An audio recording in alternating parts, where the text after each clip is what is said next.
certains ne se seraient pas privés de répondre aux abonnés absents en de telles circonstances délicates, mais pas Bernard Tapie. L'homme d'affaires de 77 ans, ancien président de l'Olympique de Marseille et actuel patron de la Provence, était bien là lundi 12 octobre 2020 pour l'ouverture de son procès en appel pour escroquerie. Et ce malgré le double cancer de l'estomac et de l'œsophage contre lequel il se bat depuis 3 ans et qui l'a terriblement affaibli. Les effets secondaires de son traitement expérimental sont lourds et très violents.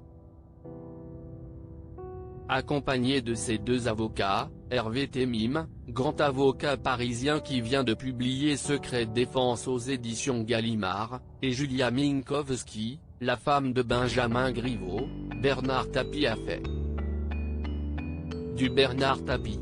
Bernard Tapie a su, malgré tout, se faire entendre dans la soirée du 12 octobre, l'AFP a fait le bilan de cette première journée de procès à la Cour d'appel de Paris. Et si est ainsi que l'on apprend que Bernard Tapie a bien failli quitter la salle. La présidente de la Cour d'appel, Sophie Clément, venait de rappeler que le vieux litige de l'ancien ministre avec le Crédit Lyonnais lié à la revente d'Adidas il y a près de 30 ans avait déjà été tranché définitivement par la justice civile. Alors je pars, a lancé d'une voix presque inaudible Bernard Tapie, costume sombre et masque chirurgical sur le visage, son avocat Hervé Temim réclamant qu'il ait la possibilité d'être entendu sur l'affaire Adidas, le combat de sa vie.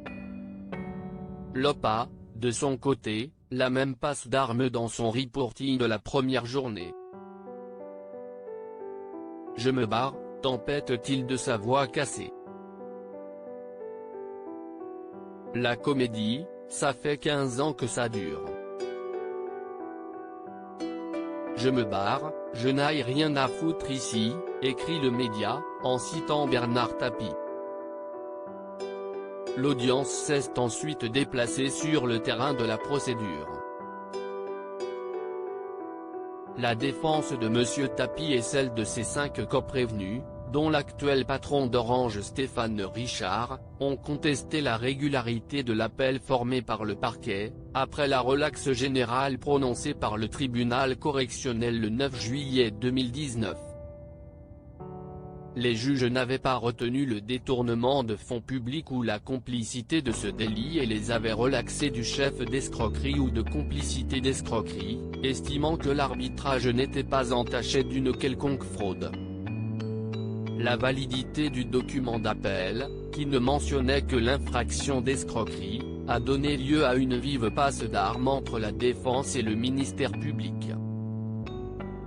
La Cour d'appel tranchera à la reprise de l'audience, ce mardi, avant d'examiner d'autres points de procédure soulevés par la défense. Une affaire qui dure depuis plus d'une décennie. Bernard Tapie et ses 5 coprévenus sont réjugés 12 ans après l'arbitrage, un mode de règlement privé, qui avait octroyé à l'homme d'affaires 45 millions au seul titre de son préjudice moral, pour la faute du Crédit Lyonnais lors de la revente d'Adidas.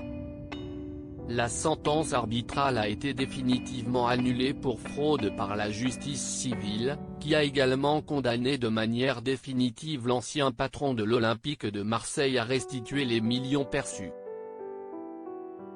Le montant exact de la dette de Bernard Tapie, après l'annulation au civil de l'arbitrage, est toujours l'objet d'âpres joutes procédurales.